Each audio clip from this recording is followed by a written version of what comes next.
Good evening, my name is Carly Reed. I'm a Public Information Officer with Pacific Northwest Team 2. Thank you for joining us this evening for our hybrid in-person and virtual public meeting that we are streaming live on Facebook.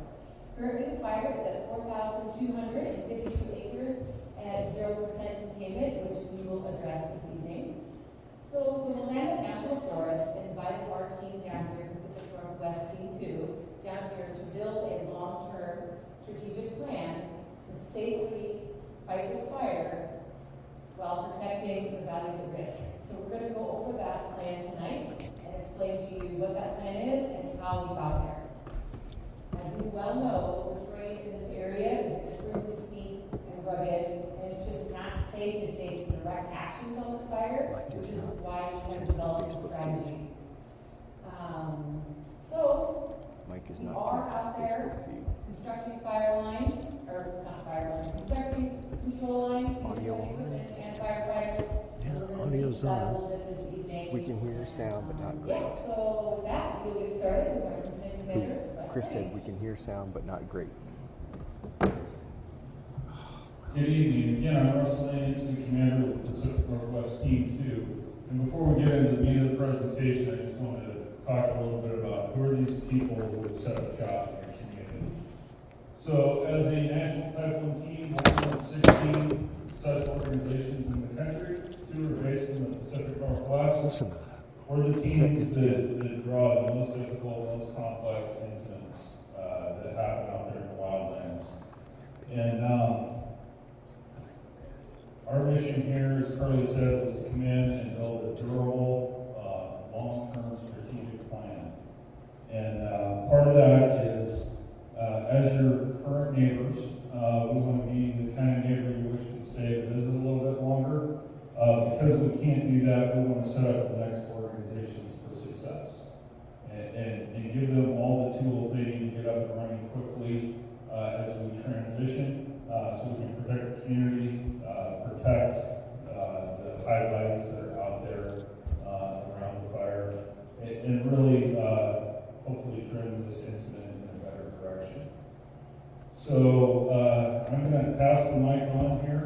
You'll hear from our strategic operations planner, our ops chief, who's implementing that plan. One thing I also want to say about national teams, so many of us are from the Pacific Northwest, but we have the ability to reach out across the country and tap into expertise anywhere in the nation to really get the best people to bear on the incident. So if you listen real close as you go throughout, you may hear an accent that doesn't really sound like it's from around here. So I'll just want to cue that up so you pay attention closely and you'll know when you hear it. So thank you.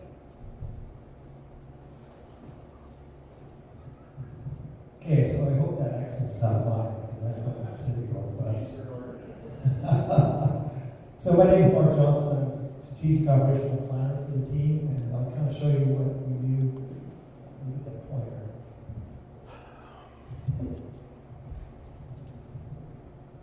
Juggling both issues here. Okay, so starting out, the first thing we usually do when we get on an incident like this is to try to identify the values of risk. And what you're looking at now is a map of the values of risk that were identified by the team and by the forest. And you can see them listed there. Primarily, you can see the priority values, of course, Oakridge and the private land around Oakridge. And we have identified the Highway 58 corridor, including Union City Railroad as a high priority risk. Inside of that, there are Forest Service structures, campgrounds, trailheads, guard stations, those kind of features. And then we also have, which is a high priority for the forest, natural, cultural, resource values like historic sites, and cultural artifacts, and that sort of thing. Those are all displayed on the map. Next slide. So what you're looking at here is the same map we just looked at with the values of risk, and the big colorful blob there is a power model called FS Pro, which is a probability model which we run on these fires. So how you would look at that is any place, any point within those perimeter bands, which would tell you the probability of the fire impacting that specific spot within a 14-day period of time, starting yesterday. So for instance, if I pick that spot with pointer is, that's blue. So when we look back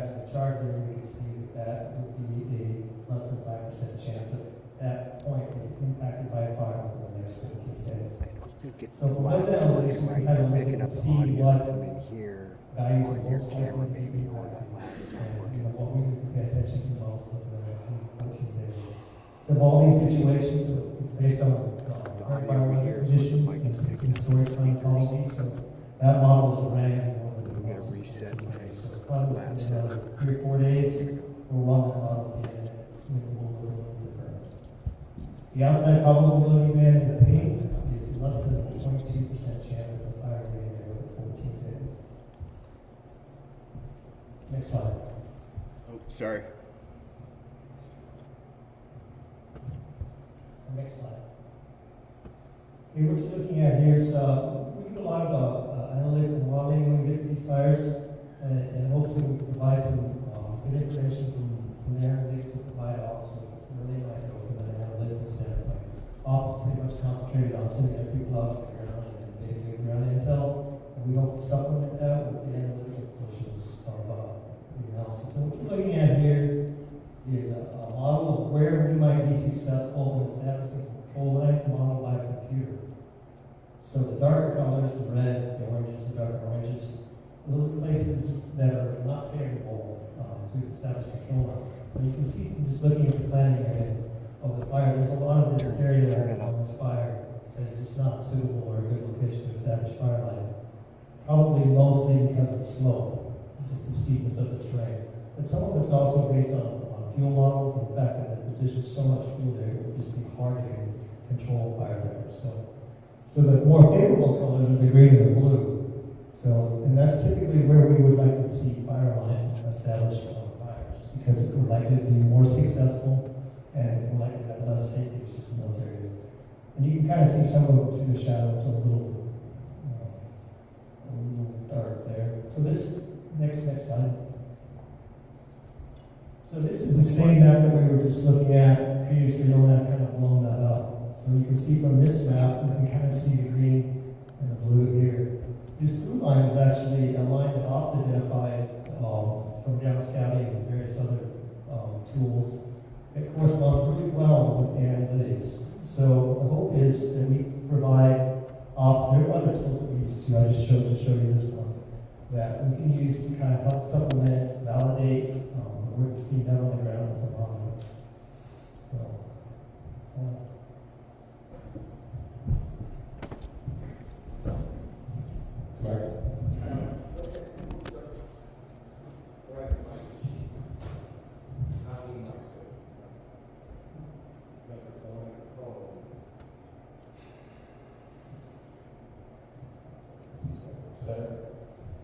All right, good evening. I'm Kyle Canada, Operations Section Chief of Pacific Northwest Team 2. So what I'm going to do is I'm going to start with an operational update and then talk a bit about the strategic planning process and build on what Mark brought up. So if we could go to the ops map, the zoom in ops map. Yeah. Sorry. Good. 1 second, Carl.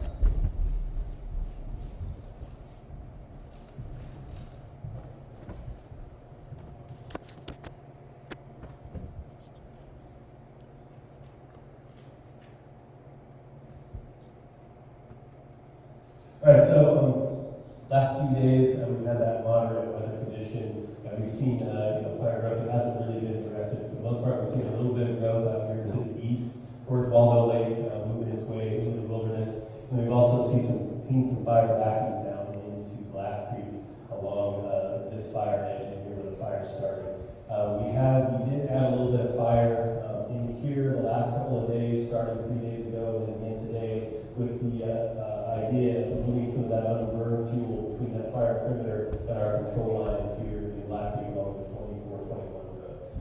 So so that's what our current actions are for the most part. Right in the mix of the fire, we could go out and look at the overall plan. And we also have a number of indirect strategic options that we're utilizing. On the south side of the fire here, we're focused along the 2421 road. Most of that prep is completed. We're still doing some finishing touches on that, but for the most part, a little bit of chipping to do, but that's mostly done in there. Then we've also identified some additional containment options tied to Waldo Lake along the Waldo Road, and then into the trail system that leads towards Fuji, and then out into the 5082 road system, down along the railroad, and then back up 5871 road towards 24. A lot of that is equipment work as well as some hand crew work, brushing the road, making it so that we need to fire from those control features. Moving over here to the 5871, there's a little more of a shaded fuel break, working its way north up towards the 24 road system, 2408 and 2409, and then farther north towards 19. All of that has equipment in there, and crews working to prepare that, and making good progress in there.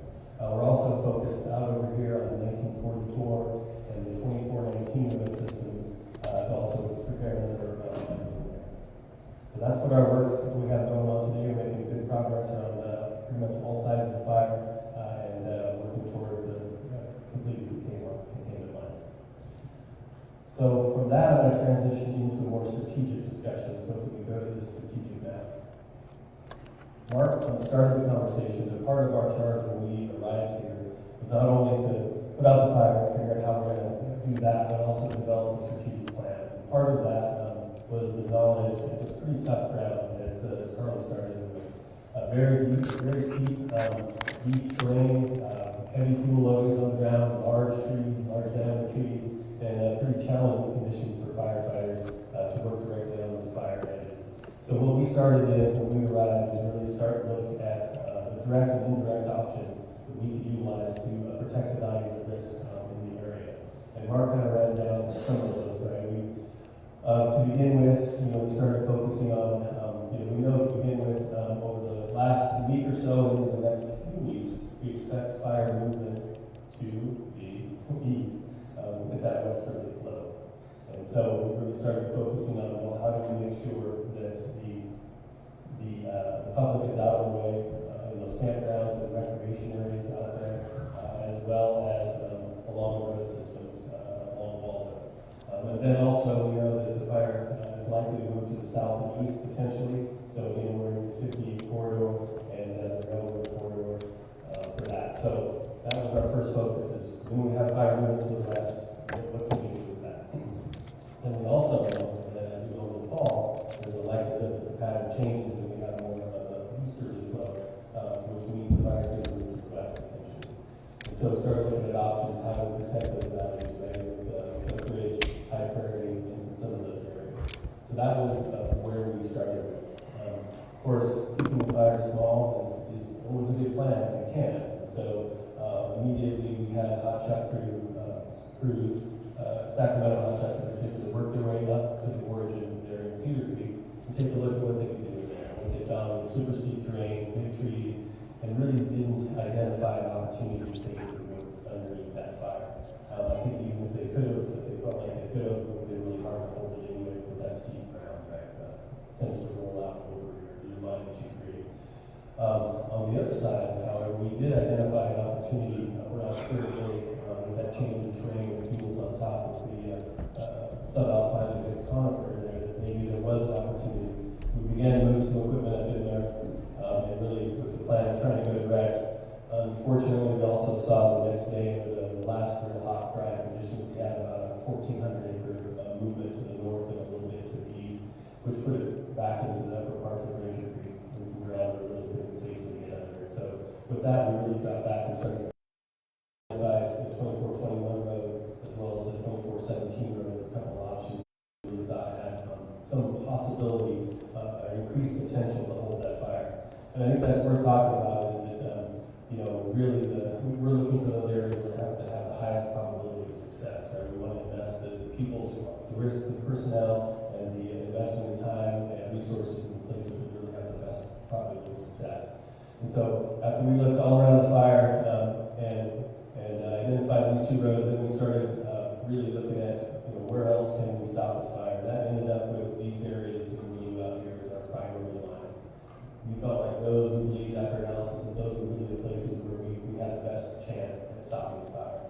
Then we also identified some additional areas that probably we weren't quite as good or a little farther out, but that were alternate areas that we could, or second area we could identify that would be potential to hold that fire. And then we also have some contingency to fall back out here our priority options are. I think I've already touched on 2417 and the 2421 road. Really, you know, the 2421 road, the purpose of that really is one, to keep fire off of the 58 highway corridor and railroad, but also as it curves around, is really a primary here to keep fire out of moving west towards Oakridge.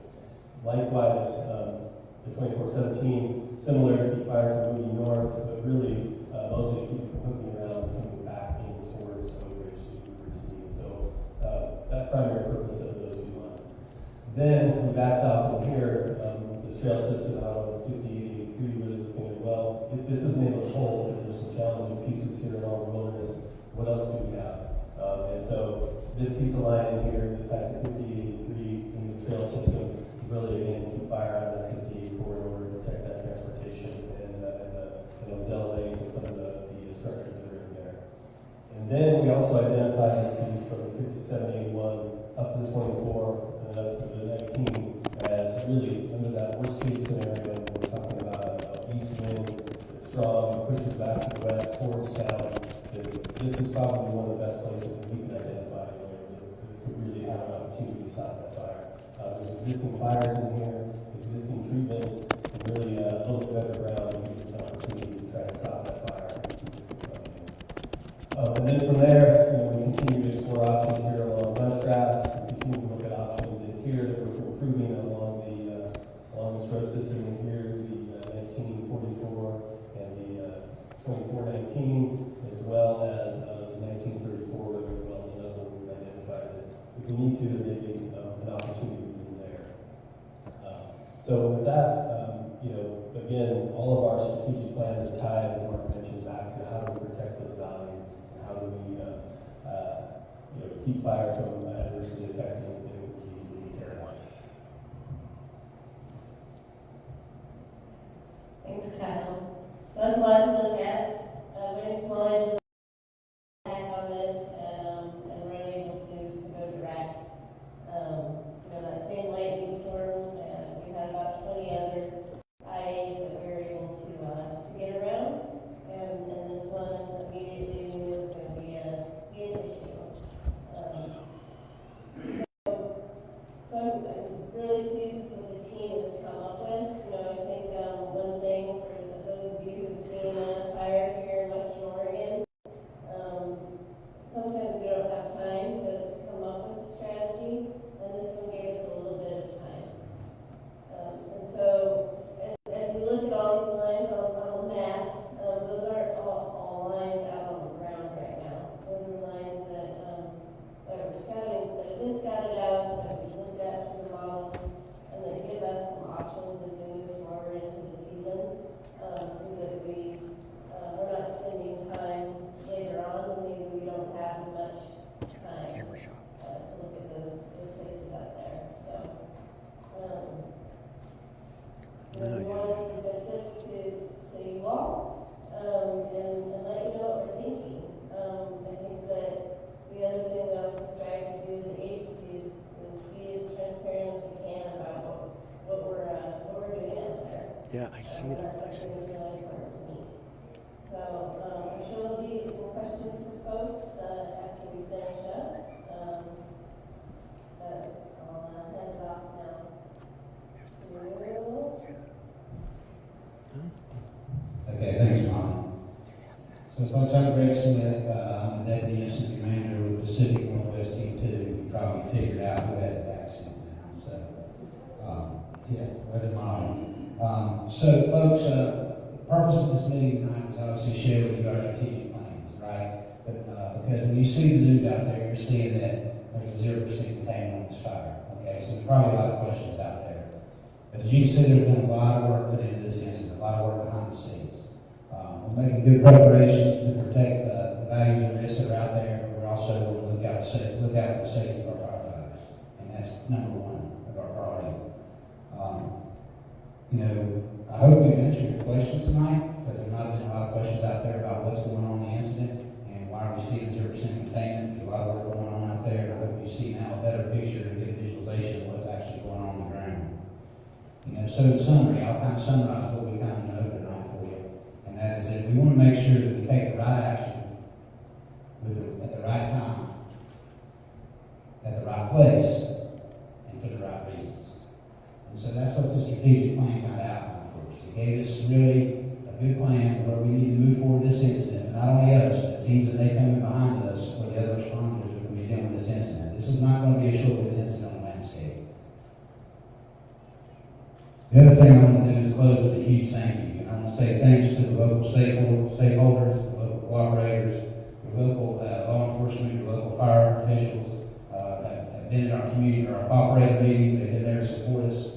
And so I just want to say thanks to those folks. Been a big support to our team. The last thing, or well, a couple of things I'll mention also, is I want to say thanks to the local U.S. Forest Service you have here. Your local district folks here that work on this ranger district have your best interest at heart. So they've been really tight with our team. Every time we take an action, they're making sure that your values come first as well as the values of the resource. So I thought you folks need to hear that. And then lastly, I'll close with this is, we want to say thanks to the community and citizens. Everywhere we go in this town of Oakridge, we've had nothing but support from the community. We've had a lot of thank yous, and we really couldn't do what we do without the support from the community and the citizens that are this fire's impacting. When our folks wake up out there every morning on this incident, they wake up to, when they go to do the job they do it for you. And that's what drives them every day. And we do that to protect not only you, but your values. So we really want to say thanks for the support. I hope we've answered your questions. I'm going to turn it back over to Carly Reed, Public Information Officer. I'm sure we have some questions maybe locally here in the auditorium tonight. We also may have some online. And Carly will help close that out. Thank you.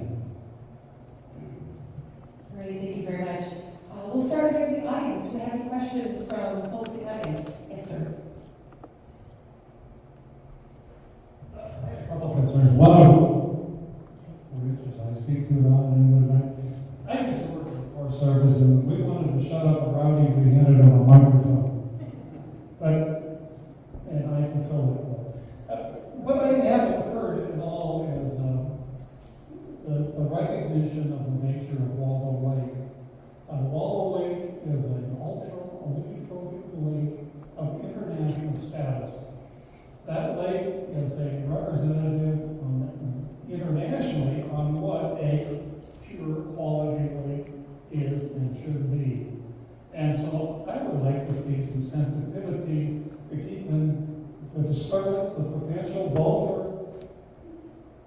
spilling retardant and whatever, and the notion of keeping the fire as far away from actual Waldo Lake as we can. Let me give you as long as I have my soapbox. I don't know how long the fire has been going. It's a matter of weeks, I think. And I'm just curious, has anybody gone out of the office, out into the field, with a shovel and a plastic, and done any work on the fire? Thank you. Molly, I'll let you address the Waldo Lake portion. All right, well, Waldo Lake is definitely our iconic gem here in the district and worldwide, as you said. We have a lot of protection for Waldo Lake. There's no dipping out of Waldo Lake, no helicopters allowed to dip out of there. Certainly no retardant anywhere near Waldo Lake, and a lot of sensitivity near the lake shore, right? So we also have Waldo Lake Wilderness on the west side. And so protecting that wilderness area and also protecting the water quality are some of those values and risks that you've heard people talking about. So really important for us to maintain that outstanding water resource that we have. I'll let our operations guy answer that. Yes, I hear you. I mean, there is a lot of people out on the ground actually doing a lot of work on all of those indirect lines. As far as blastings and shovels right up against the fire's edge, as I mentioned, you know what that steep ground looks like in Cedar Creek, right? And if we get out in there, it's pretty difficult to get that shovel work and that blasting work to hold. You know it's going to roll out. And so with that in mind, if without really an anchor point, without getting the fire down the road, a lot of that work really wouldn't be meaningful until we can get a spot where we can get a hold of it, we get in the right ground, and we get lined around it. So yeah, that's exactly what we'd like to see is a place to get a hold of it and start getting some line around it. And that's what we're trying to do with that burnout, to bring fuel, clean up that upward fuel between the fire's edge and control of it.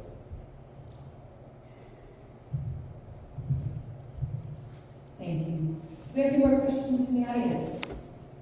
Please.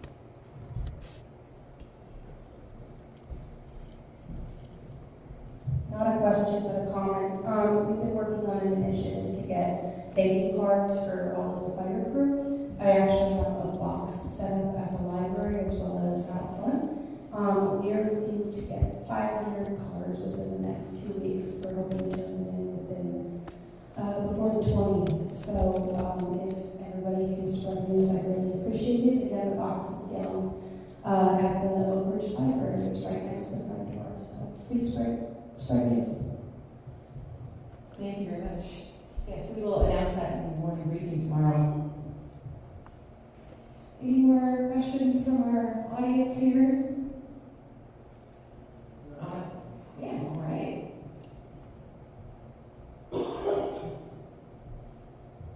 In the extreme northeast corner of that fire, where you guys can hold it, has anyone had boots on the ground from Irish or Taylor Lake up towards McFarland or Scooping Flat? Boots on the ground. I'll let all regions address that. Yeah, as far as the specific locations up there, that's a good question. We have had, we might want to go out to the farther one, I would assume. We've got the Pike Hot Shots as well as the fire use module that have been out there on those trails, boots on the ground, looking around, trying to figure out how to tie that piece of people out to the outer room. Well, I'm not sure, I have to point that out to you. So Irish Mountain is where in here. We've checked out this piece in here as well as this in here. Here. Okay. No, I do not believe we've been out there yet. Okay. Good to know. Okay. All right, got one more question.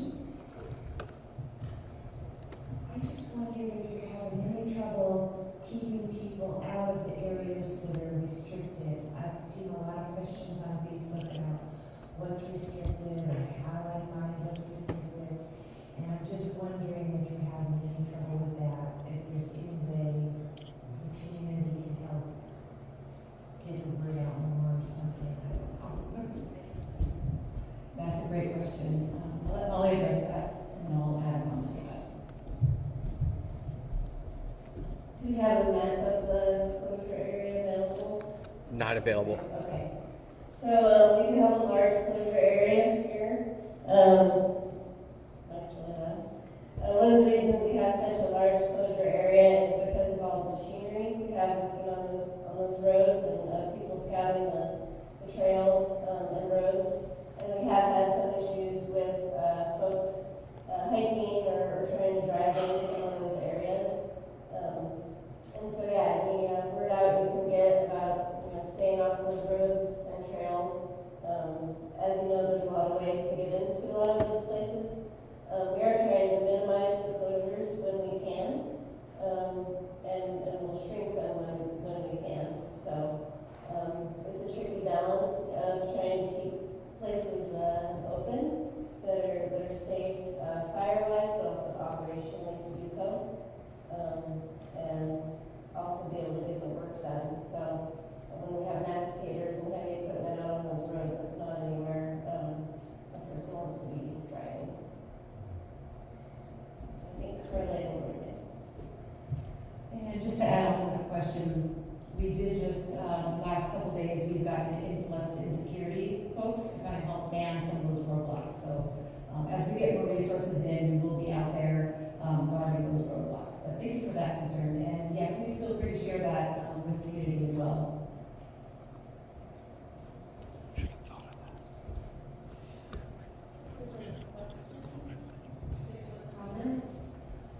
I mostly live in Tucson, Arizona, and I've never been in Westboro when you guys were in the middle of fire season, and I can't tell you how impressed I am with the work that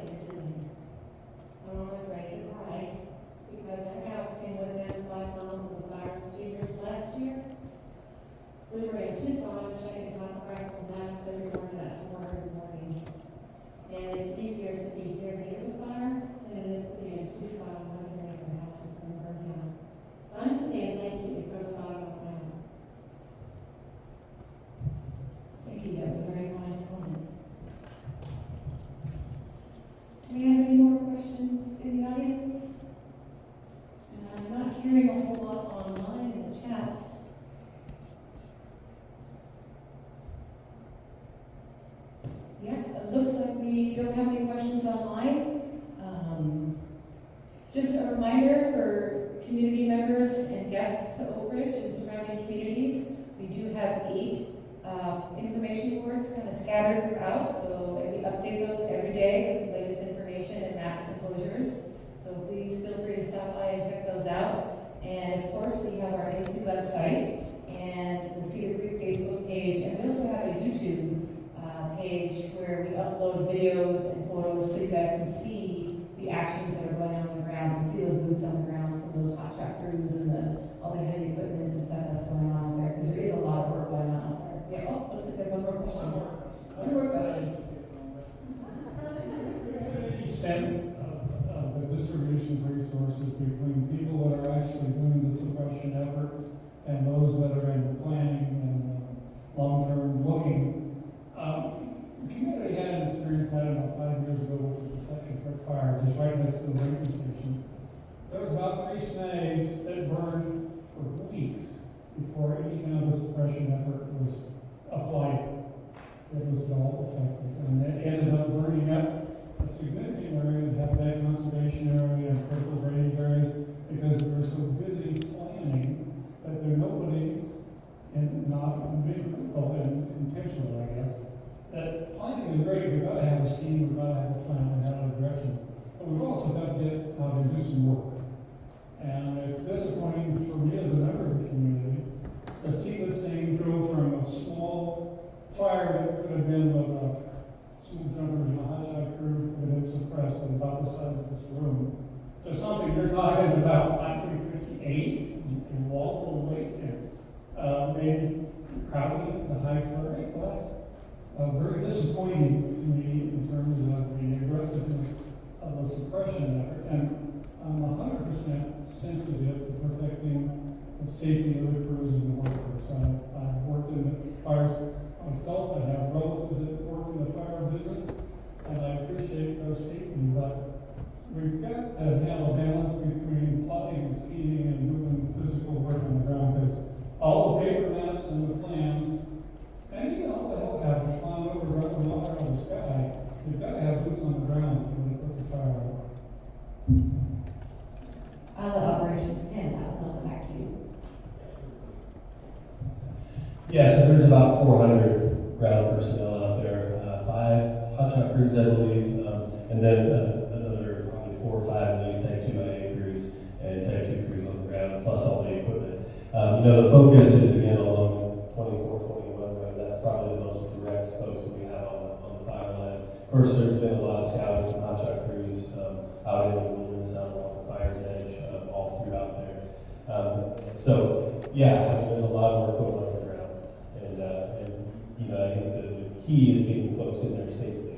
And we did, as I mentioned, have hotshot crew come right up underneath in Cedar Creek and go right up against the edge and try to figure out a way to safely get that done without having big flaming snags come down on top of them, and they really didn't find a way to make that work safely. And so that's why we backed off in here to try to find a spot to get an anchor and get going on that. We do have crews engaged down in here, hotshot crews in there, as well as out in here, to try to get that work done and get a place where we can stop that fire. Yeah, and I wanted to address just the initial attack. So we did call in repellers, and they turned it down because it was in too steep of a spot. We had some of our local crews try to hike in there, and again, just on that cliff space. So, we tried the direct attack. That's where we were successful on those other 20 fires. And in this one, we had a little more of an indirect plan. So, really trying to balance the safety of our crews, and also be as aggressive as we can.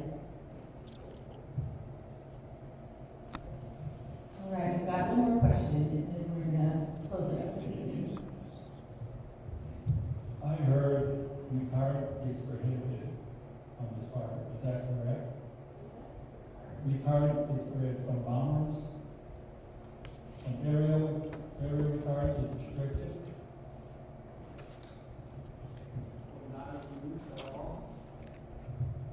So they did use retardant during the initial attack. We talked about 15 loads on the fire during the initial attack period, I think on the second day. It's not being used right now.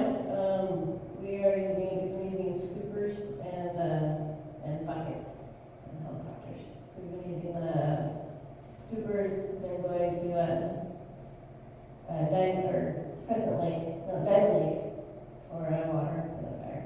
But we have not used any retardant since that third day. I don't know why. I think it wasn't effective when we used it. Maybe somebody else can talk about the effectiveness of retardant in some of the tree areas.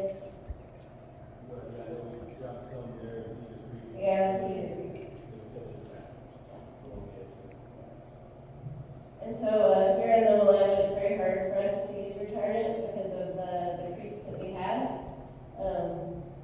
We're not allowed to get water within 300 feet of any live stream, and especially not in areas where we have listed fish. And so we have used retardant where we can on ridges and roads. But as you know, if you know this area, there are a lot of streams running through it, and it makes it pretty difficult for us to use that. And then the thick tree canopies also make it difficult for us to be effective in some places where we do it. Thank you very much. Well, we are out of time, folks. We really appreciate those of you that came out in person this evening and those of you online. And we are going to be sticking around here for a little while, so if you have questions for anybody, please feel free. We have maps on the wall, so we can kind of point at maps and talk with folks. And online folks, please drop any questions in the chat. And we also have our public information phone line. You can call us at any time with any questions, and we will do our best to answer what you guys are concerned about. So again, thank you very much. And yeah, we